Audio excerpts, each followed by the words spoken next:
So I got some catching up to do. I'm only at 48 countries, so I got to catch up there. So jumping right into this, I mean, when you're looking around at partners and things, kind of what's your process? What are you looking for? How do you approach them? How do you go about that? Well, it's important to know like your own niche and your own brand, and try and see how different companies and brands represent themselves, and make sure that they're a match for us. We've been in this industry since 2010, since like almost the beginning. It's been 15 years. At the beginning, we didn't know that it was going to lead to a career. It was entirely out of passion, out of love for storytelling through video and traveling the world and combining those two things together. And through years and years of storytelling, we ended up gaining an audience, and brands started getting interested in us. So we had to then figure out how to structure our business to work with brands. Mm-hmm. And over the past 15 years, we've ended up having to turn away more brand partnerships than we have accepted, because many weren't in line with our own vision, or they had different audiences that didn't suit us. And we want to make sure that when we engage in a partnership with a brand, that it's mutually beneficial. Yeah, no, I think that's a struggle for a lot of folks, though, because they are chasing the dollar and looking for brands, looking for that business. For yourself, when you were first starting out, obviously brands are coming to you now, but when you were first starting out and you had to kind of do that cold calling and things, what were some of your tricks of the trade for getting in the door? Well, at the very beginning, brands weren't even sure how to work with influencers, to be honest. Like it was so new. It was an industry that had just been born, that we had to almost teach brands how to work with influencers, how the ROI would benefit them and us at the same time. And it was a lot of learning, a lot of like trial and error, and seeing what their vision was and how their goals would align with our goals, and also considering our audience as well. We didn't want to just pour out endless branded content, that we lost our voice. And that's really important. So you mentioned return on investment there. When you're looking at that, what sort of information do you present to the brand to really make that case for yourself? Do you have a media kit? How do you go about that?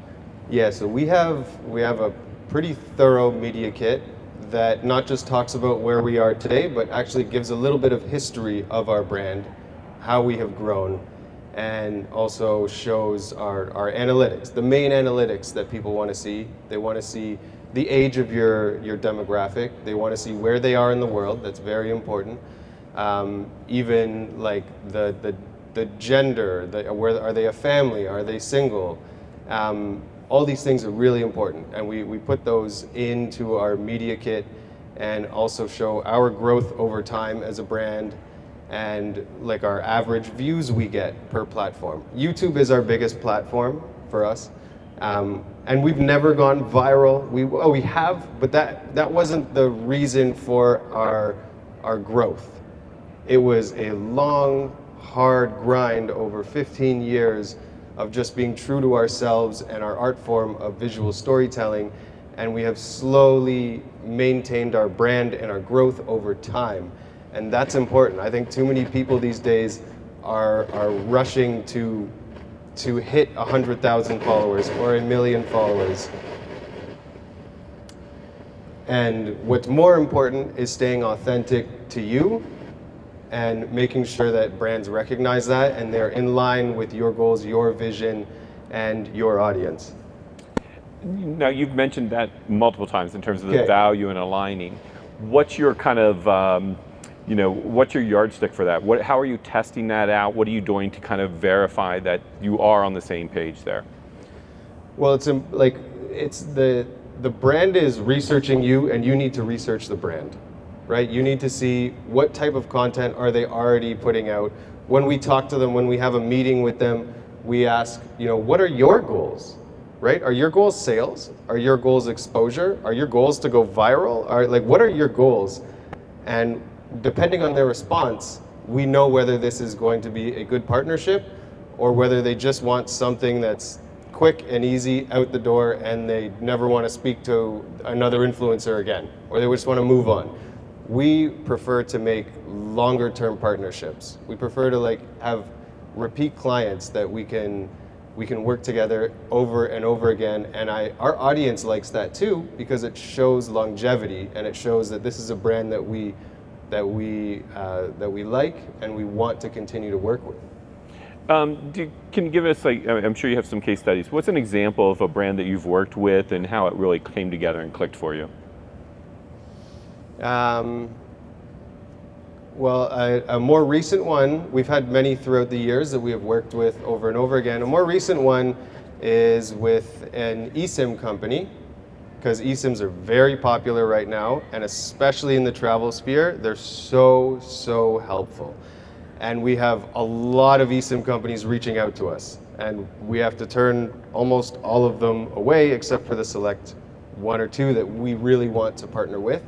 And for those, like, the ROI was actually very high for those brands because people are looking for that information. It's something that's relatively new, so when we create content on it, it's really educating people. You won't need to educate people on eSIMs in 10 years. People will all know about it. Right now it's fresh, and it's important to be educating them.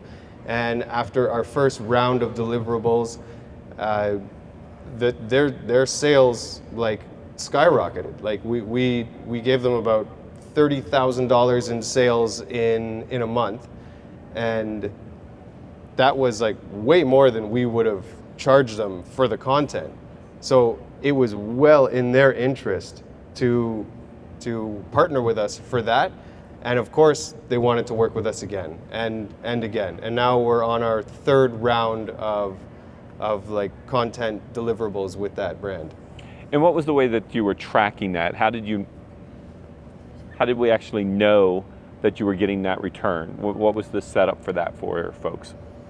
On the back end, we have a link that we put in all of our content that people can go. We offer a discount to our audience, which is beneficial to our audience, and it also gives us a kickback, and it helps the brand make sales. So yeah, everything is trackable. Right, and that comes down to the next question too. When you're actually putting that contract together, you've mentioned expectations, because I've seen many cases where it's not clear, where there's kind of this is kind of what we want, but then when it's done, they were like, we were expecting more. Have you had those situations? And how have you developed your contracts over this time?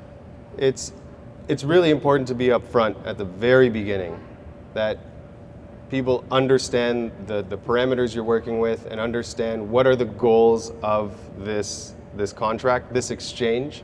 If those goals aren't clear, how do you measure whether it was a success or not? And too many brands focus on views, I think, and reach. And depending on the goals of that brand, that's not it. Like that eSIM video might have got 10,000 views, but had 2,000 conversions, right? So it's not generally about that. And it also depends on the type of content. For those types of videos, for that eSIM company, it was about education. It's not an entertainment video, it's about education. It was about how to set up this eSIM, basically. Only people that want to set up that eSIM or want to research that one company are going to look up that video. It wasn't us trying to hike up Everest and then there was a little slot for this video. That video is going to get a lot more views and a lot less conversions. So brands can't just focus on views and reach. You have to focus on the conversions and the analytics behind it. What are usually some of the red flags that you experience, though, when you kind of know it's not going the right direction? What's a red flag for you? First red flag, if you get an email and they don't address you by name, don't even reply. Don't even reply. It's a waste of your time. They've sent that to 30,000 other people. That's a major red flag right away. Or they offer like something a little insulting. Like they don't know your value, they don't know what you're bringing. And as content creators, we're filling two roles. Okay, we're filling the role of a production company and we're filling the role of a marketing agency in one beautiful package. Okay, so you have to know your value. So without content creators, before this industry was birthed, brands would have to go to a production company and a film crew and hire a team to come and film something. Then they get a video without any marketing, and then have to go to a marketing agency and market that content. This is tens of thousands or hundreds of thousands of dollars. And as content creators, we're fulfilling both of those roles in a neat package and really hitting the demographic that they want to reach. We're in travel, I'm in travel, and I work with travel brands, right? I'm not gonna work with a brand that has nothing to do with us. Well, and that brings me to this. When you get to this point, how do you keep it from becoming when you become more established, but feeling more transactional than genuine? So where does that line, how do you keep that line between being true to yourself versus the business part of this? Yeah, and I think we've gotten really good at that, knowing what brands we want to work with and knowing when to say no. It's hard to say no to money sometimes. It is hard to say no, but you have to maintain your integrity, and your audience is watching. It's absolutely, people are paying attention. Early in our career, maybe year one, a brand came to us with a large amount. I think it was $5,000, which was ridiculous at that time. Before that, we hadn't made more than a couple $100s, and someone came to us with $5,000. It wasn't a brand that we were in line with, and we did it. And that's year one. I'm now in year 15. I still think back to that brand deal that I wasn't in line with, and it taught me a very big lesson. And I learned right away, I never want to do that again, because it hurt my soul, and I could tell that it wasn't in line with what my audience wanted. So it's really important to your own integrity, your brand, and your audience to pick the right brands. And then when you're giving people their analytics back and you're trying to show the return on investment, what are some of the key indicators for you? I mean, because oftentimes you're probably educating the brand on what success is sometimes, because you're saying they don't know how to work with influencers. So what are the things you find most valuable in terms of your analytics to share back with them? It depends on their goals, obviously. If they want clicks, if they want to go viral, if they want conversions, that's really important. I also think that brands look at the analytics too quickly, right? They want to look at them 30 days after the content releases, and I don't think that's a good depiction of what the content you did provided, especially on a platform like YouTube, where content is kind of evergreen. It doesn't just get lost in an algorithm and you never see it again. People are constantly coming back and watching videos that are 2, 3, 4 years old, and that's important. We've done projects with tourism boards where, a month after the video might have had 5,000, 10,000 views. You go back 2 years later, it's now at 200,000 views.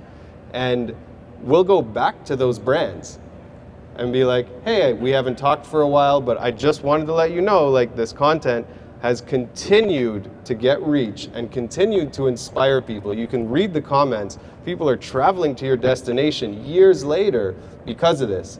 You can't base it on the sliver of time immediately after the campaign closes. No, I mean, I think that's a great example of the nurturing of a relationship. These business relationships don't have to end after one time. I mean, I think that's a great thing to go back and say, hey, just a reminder, what are some other things you've done to really keep those relationships, those doors open once the business is already done? Constantly researching these companies too, right? Brands want to know that you're engaged with their content. Make sure if you open up a conversation, you have something to talk about with them, right? Oh, I see that you just released this new product. I think that would fit so well with this upcoming thing that I've had coming up. And our content is half information based, half entertainment based. Me and my wife and now our 6-year-old daughter, we travel the world and we teach people how to travel the world, how to get cheaper flights, different product reviews, destinations, and things to do when you travel. And I I forgot the question. What was the original question? Just again, how you're keeping those relationships nurtured. What are some tips that you've done to really keep them top of mind with you, hoping to work with you again? Right. So we've always based our content on kind of like 5-year stints of us doing major things in our lives. So for the first 5 years, it was like backpacking the world. And we found brands that were in line with that we were doing. The next 5 years, we renovated a vintage Airstream and traveled around North America. So we would go back to some of those brands and be like, now we're doing this interesting thing. Are you interested in partaking in what we're doing now? The next 5 years, we bought land in Costa Rica, built a house in the jungle, shipped our Airstream there, and are kind of encompassing like tiny house living with like eco-friendly living, jungle living, moving to a new country. And we're bringing in brands that we worked with while we were like on our road trip or while we were backpacking, because they enjoyed the content we created before, and now we're still doing something interesting and we're bringing them into that. Now, it sounds like you're in a situation sometimes where you're kind of juggling multiple brands and different things at a time. How do you do that? Or do you find sometimes there's good synergy, and do companies respond well to that? What works best for you with that situation? Or do you keep every little campaign separate? Sometimes there's overlap and we have to space things out. It also depends on the contract, and they don't want you to talk about any other brands within a certain time frame. That's something I wish I learned earlier on, right? That if you have a brand that comes to you and says like, listen, we're going to pay you for this content, but you can't work with anyone else for like 2 years, don't do that. Don't do that. Like, that's going to hurt you. It's going to hurt you in the long run, or they got to pay for that. And those fees are sometimes a lot more than the content deliverable fee, right? To stay exclusive to that brand, that's a major thing, and you have to know your value and stick to your guns. Like, the brand will respect that you know your value. Yeah, and that was going to bring up, I was going to ask you, what are some of the other red flags you've seen in contracts, and have you gotten to the point where you've actually had some legal advice or found some review, or has there been good resources for you as you've negotiated your contracts? Yeah, we've had legal advice in the past, also talking to other veterans in the industry as to how they have handled it. To be honest now, like, there's AI software that's really good at breaking down contracts. Like, honestly, input a contract and say, what are the red flags in here that I might be missing? And it'll spit out all these red flags. Also, like, content should not be, when you're working with a brand and they're giving you a contract, there's an exchange there. And your work is high valued. It should not be free, right? And some brands will try and suck that out of you. Not every brand. There's a lot of wonderful brands, but on occasion, they want to have like exclusive rights to your content. I've even had one contract say like exclusive rights throughout Earth and the universe. What does that mean? Sending my videos to Mars? Were you doing some work for the Elon Musk or something? I have no idea. Like, shipping it up to SpaceX for you? Yeah. Has anyone else heard or seen that in a contract throughout the universe? It's wild. It's so weird. So I've seen it a few times. Yeah, so sometimes they say that they want exclusive rights to your content. They can repurpose it, they can do whatever they want. Unless they're paying for that and you know what your value is and your fee is, do not do that. Do not. I mean, looking back, what you know now, what piece of advice would you have given yourself at the very beginning? That's a good question. I mean, I'm happy with like how everything unfolded. Even the lessons that I learned, I wouldn't really want to do them again because it taught me something. And like, part of being one of the original creators in the travel industry is we didn't really have anyone to ask questions to. right? There wasn't anyone that did it before us that I could be like, what did you do? Like, how did you handle this situation? We had to figure it out for ourselves and then could come on stage and educate other people on the mistakes we made and how to move forward and avoid making those mistakes. I guess I wish I probably valued ourselves a little bit more at the very beginning, because it was very exciting to get a free trip. It was very exciting to get a free product, not realizing that what I was doing was actually saving that company thousands of dollars by producing this content for free. And after a few years of doing it for free, we then knew our value and started charging these brands. So maybe knowing my value earlier on. Yeah, I think that's definitely a legit issue, because I also think people forget that your time has a cost, not only the expenses and things you put into it, but your time actually has a cost to it, and a lot of people don't factor those things in. Yeah, I don't want to know my hourly cost, because it's probably $2 an hour for what I put in. Given that you've been an OG 15 years, I mean, it's a long time, you've saw lots of trends come and go. What trends are you seeing now that you like, and what things would you like to see disappear? I don't like the flash content, like something that's like quick, goes up, it's entertaining, and it disappears. Like I went to film school. Like, I value storytelling through film, and I don't like the gimmicky content that's just to like grab your attention and leave. I want people to watch and feel an emotion. Like, I want people to be pulled into a story. And I think too much content these days doesn't do that. I think it's just made to grab your attention and then it disappears. And it's a little bit sad to see that, right? Because there's a lot of beautiful stories in the world. And especially as people in travel, like we don't travel to just have a spike of excitement and leave. We travel for stories. We travel for like the little bumps in the road and the little stops along the way. And like those are when the real moments happen. And I want to see more of those stories told, and I want to see more audiences attracted to it and want to engage in these little stories. Now, someone who uses, you're saying your platform is YouTube, are you also using the other outlets? Are you also using other forms of social media? And do you find benefits in the crossover between putting all your eggs in one basket? Yeah, so I mean, it started as a blog. Our Hopscotch the Globe started as a blog, moved to YouTube, to Instagram, and we never got into TikTok. Everyone told us to get into TikTok. We never did, because it would have pulled our attention away from what we were already doing. And I didn't really care that everyone was telling us you have to do this. It would have diminished the quality of our content in other places and our attention in other places. And we don't want to stretch ourselves too thin, because you don't have to be everywhere. Like, you definitely don't.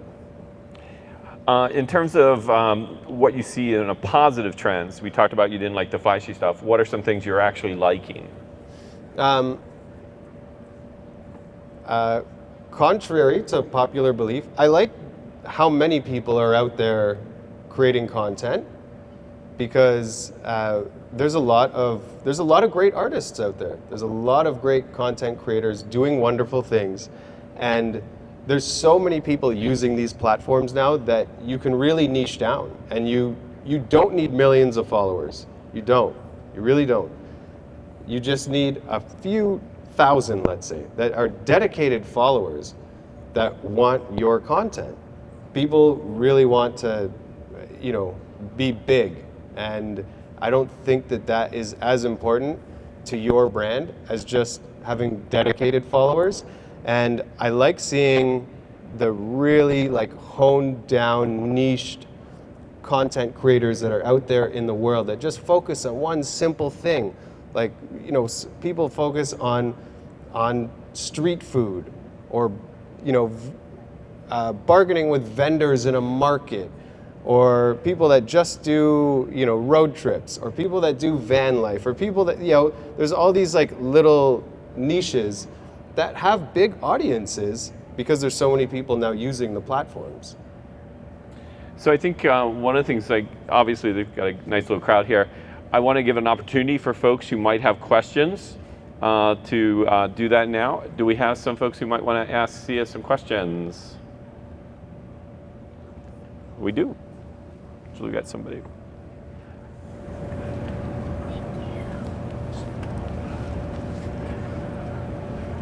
Hello, thank you for all those little nuggets. What agency or app do you use for your contracts with brands? I mean, it's changed, I guess, throughout the year. Sometimes we've had like representation, and that representation will help us with the contracts. We've read enough contracts these days, but that we can read through contracts. And if you do need help, honestly, like plug it into some AI, plug it into ChatGPT and say like, break this down for me. Like, what are some red flags? What are some questions I need to ask? And that'll be helpful because it's very confusing at the beginning. But that's a free, quick way to get information. Hi. So, thanks. I heard a while ago that rather than trying to spend your time generating traffic, that the perhaps more effective way to do it was to get somebody who's already got traffic to pay attention to you and talk about you. Have you ever done that where somebody's kind of approached you and gone, hey, I have this really great idea, but I just can't get traction. Is this something you'd be willing to help me promote? You mean like collaborating with other creators? No, like let's say for instance, like Oprah's got a following of 10 million people, so, and you've just written a kid's book or whatever, and so rather than you trying to get these people to find you, instead you send the book to Oprah and she's like, oh my God, I wrote this amazing book, you should check it out. Do you know Oprah? That would be awesome. Can you help us out?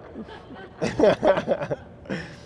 guess at the end of the day, it's like rather than kind of putting all your eggs in one basket with trying to do your own, marketing and generating people to find you, part of that marketing also be, getting other people to talk about you that already have a following. I guess is a better way to put it. Of course, why not? Yeah, that's a great idea. That's partly why like coming to these events is important. Like it's not just all digital. There's, you have to be in person. You have to be practical, and any way you can promote your brand that's also ethical and like helpful to you with the right audience, I'd say go for it. I think it's wonderful. Let me borrow that for and I just want to add on to that as somebody who works in the editorial side and journalism as well, who also has a social media presence. Media outlets are constantly looking for travel experts. Oftentimes at a certain point in your career, you become the travel expert. You can go out and talk about living off the grid, traveling with your family. You become an expert for that. You can actually then pitch yourself. And then as a part of that, that's a great way to build your audience. You're on TV talking about it, you're on a podcast. Lots of folks are oftentimes looking for guests to be part of that. There's lots of different programs. I had a friend who was just here. She has a wonderful podcast. She's oftentimes looking for experts to come on as guests. So you want to look for those opportunities as well. And again, many of those oftentimes are free opportunities for you and to build that collaboration in a way that I think is very beneficial for you. Yeah, I actually want to add to that too. So if you could describe you and your brand, if you could write it down in a paragraph, the same way Jules did for our introductions, if you could do that for yourself. Now pretend that person has just hired you to promote them. How would you approach that when looking at a brand? Like imagine I hired me to promote like my own vision and my own brand. How would you promote yourself? Because we do have to represent ourselves in this industry, right? So think about if you were to hire a manager to represent you, how would you want that manager to act? Who would you want them to look at? Who would you want them to email, to hire? And that's what we have to do for ourselves. We have a question in the back? Oh, okay. Next. Hi, I just wanted to say thank you for everything. I've learned so much just from this little session. My question is actually. Can you hold the mic up close? I'm sorry, I That's have two questions. So like when you create content for like Instagram or like YouTube, do you focus on like time constraints? Because when it comes to Instagram, I feel like I need to have my video or my reel under 1 minute to keep people like, like viewers, intrigued. Are there any like time constraints that you feel like need to happen? Or like when you tell a story, it's just like I'm telling a story, it doesn't matter how long it is. I think it's important to, keep the audience's attention, because if they drop off, they just, you lost them. And there is like a fine line between having something that's overly produced and too long, and then having something that's so short that you kind of lost part of the story. And I judge my content on my own interest when I'm watching it. And sometimes I need to step away because, one little thing can bother me so much that I want to cut it out. But if I step away and come back, I'm like, oh, that was actually pretty important to include to help fill the gap. Or send it to a close friend. Like, have someone that can watch this and be like, does this make sense? Is it too short? Is it too long? But like, in the end, the brand is you. Like, if it's about you, make sure you're happy with it, right? That's what's important, not everyone else. Hi, thank you for your information. It's really helpful, especially about reminding us the self-worth, the worth, basically, in terms of being a production company and a marketer. Have you found in dealing with DMOs and all the different destinations or brands, there is some tricks to securing higher deals? And this is going to sound silly. I can't tell you how many creators I know that have an assistant that don't. And they've actually gotten more replies or maybe been vetted by dealing with someone or a faux agent. I know that you've been in the game a really long time. In talking to creators that are kind of getting their footing now, in terms of the business side of inking deals, do you have some advice? In terms of what? How to better like optimize your chances of getting a deal? Maybe not optimize the chances. Like, I feel like there's a real art to the business side of securing brand deals with really convention. Gosh, I mean, quite frankly, they'll say I don't have any money, and then turn around and hand $5,000 to a friend of yours for a 2-minute video. Just the business side of inking the deals with both brands, DMOs, CVBs, all of that. And you feel free to hop in here too if Yeah. Did you have anything you wanted to start with? I will say that a lot of folks are afraid of actually giving that amount they think it's actually worth. They will undervalue it because I really want the deal or something like that. The best way to do it, though, is come in at the cost, but be able to answer the question when they say, well, I don't know if I can afford that. We'll say, well, this is what I can offer you at that price. But if you say you can't afford that, what could you afford? Because you know what? For that amount, I'll give you this. Does that make you happy? Because that will make me happy. But give them the truth about it. Because a lot of folks, they just feel like you're just throwing a number out there, and that's the thing. They're thinking just the opposite of you. I don't want to overpay. You don't want to get underpaid. So you have to have that negotiation in the middle, but do it in a very honest way. Don't just throw out a number. Really come up with it and say, this is where I got that number from. Is there something there that's different? Maybe you assist with my copywriting. Maybe you hire my filming. I've had situations like that. They say, well, we have an in-house photographer. I'm like, great. I'll pose. You take the pictures. There is ways to work with them. And the more they find that you want to work with them, the more it's like, oh, you're not just here, you're working to establish a relationship. The more genuine you are, the more upfront you are, you put you ahead of the folks who are just looking for that deal. Yeah, we've also customized our media kit for different brands. Like if there's a big brand that we want to work with, we'll create a media kit just for them, talking about their goals and how our content is going to assist in accomplishing their goals. Because you have to imagine that these brands are sitting down at a meeting together, and they're coming up with like, what are our goals for this year, for 2025? You need to understand those goals and show how you can help that brand accomplish them.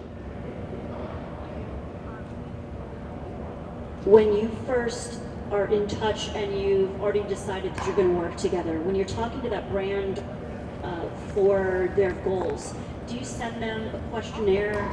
I mean, I know it's really nice to have either in person or Zoom or something, especially if you've already worked with the brand.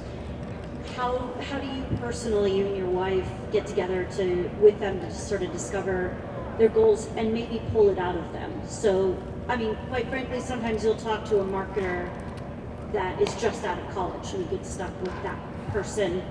I'm being straight. And as opposed to the real decision maker of the team, how do you get those goals out of them? What tactics have you used? I mean, other than flat out asking them, like, what are your goals for this year and how we can help? Just a little bit of research on their platform, on what type of content they're already putting out, because obviously that content must be in line with the goals of the team. So seeing that and seeing how you can also assist, I think is going to be very helpful. And brands want the easiest path to their goals. So if you offer a clear path to their goals, it's hard for them to say no.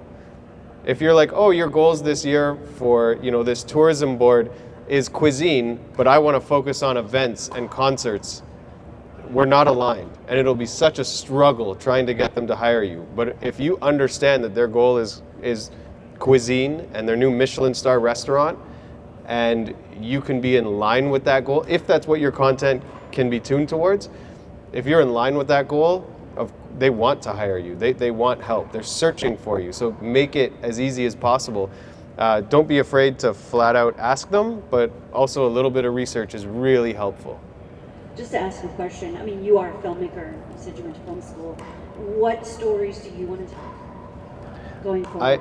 I love telling stories of people that never would have had their story told. Those like gems of people that I met this old woman on, that lived in the side of a mountain in Ecuador, and we were helping build a washroom for her because she didn't even have a toilet in her house. And hearing her story, this woman has probably never been online, there's no chance of her story ever being heard by the world, touching people, had people cry over her story. And I love that. So at the beginning, our brand was a lot about us and our journey throughout the world. Now we're meeting so many fascinating characters, and I love telling their story.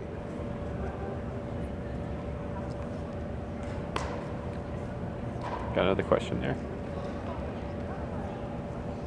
Great information.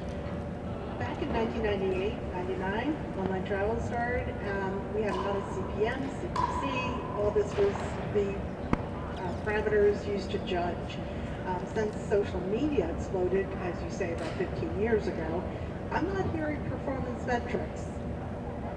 Can you speak to that? I mean, is it, you very specifically were speaking dollar amounts, okay? I'm not hearing performance, like maybe a base amount and then kickers for reach beyond that. Do you want to speak to that? I haven't done anything like that. So can you give me an example of? Yeah, so about 20 years ago, Malaysia was introducing Truly Asia as their new tagline. In a travel writers count, 400 of us, we wrote about it, and the deal that I cut was that, yes, we do the article, we include X amount of photos and links to their content, but it was the readership. So we could track the readership, and our performance-based numbers worked on that. So let's say you went and you were doing your ecotourism in Costa Rica. If you wrote about Costa Rica for that as a base amount, and then an X amount of viewers watched your content, you'd get kickers, performance kickers. Yeah, I think that's challenging to measure it perfectly. It's so hard. Other than people commenting and saying like, I'm going, I'm leaving, I'm traveling to this place. It's so hard to know, when beds and heads, right? Like, is it beds and beds and heads? Yeah, Beds not and heads heads. and bed. Yeah, it's so hard to track that. Sorry, you want to say something? No, go ahead. I will say that one of the things you are seeing on that side of it, because it is different because of whether or not the value of that person, is it truly a person who could then come to that destination or things like that. On the product side, though, you are seeing things like the affiliate links and things like that. They do give a return on investment based on how well you do. I always tell folks that there should never be an agreement where your only payment is affiliate link, because there's so many problems that we're running into that, where we're seeing people who go and use an affiliate link and then it goes over and then their racketing kicks in, or they find a better coupon online, or another influencer negotiated a bigger discount. So never do that as your sole base of income. But that is one of the ways that they are creating those added incentives that we have seen in the past. I do think that you can go back to a person the next time, though, if you are having that partnership, and say, well, our original agreement was only $10,000. I produced $100,000 for you. When we're renegotiating that contract, we're going to start at that $100,000 base next time. Yeah, I think it's so beneficial being like a video content creator, that our work really helps inspire people to visit a destination.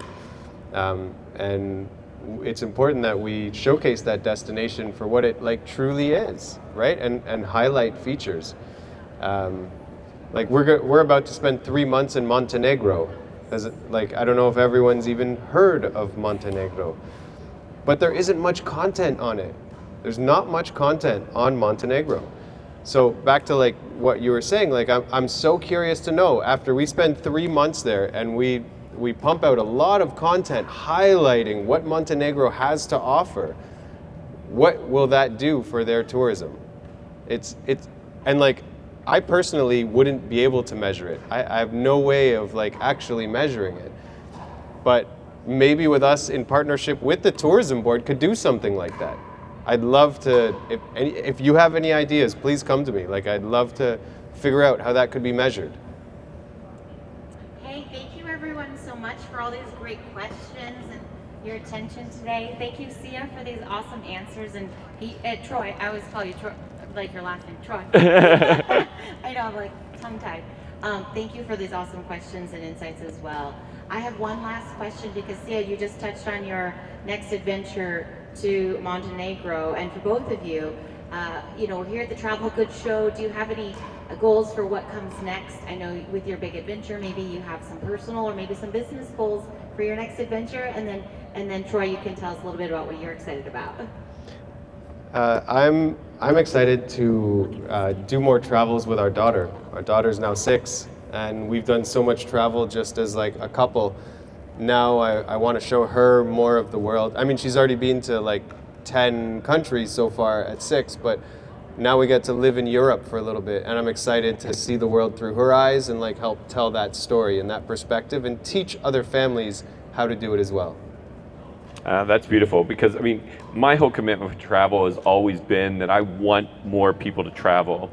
I don't know if folks are familiar with Mark Twain, but he said that travel was to the detriment of bigotry and narrow-mindedness, summarizing that. But I think it's very true. If more of us are exposed to other people around the world, have a better understanding of the struggles, the lives of other folks, there'd be a lot more, I think, understanding and peace in the world. But until that happens, I'm going to keep traveling, keep sharing stories, and hopefully make the place a little better for all of us. Thank you, Troy. Thank you. Thank you so much for those last insights, because I think our minds are full, because we have so many new tips and ideas for where we want to take our brands and our channels and our personal lives next on our next adventure. So thank you so much for sharing with us today.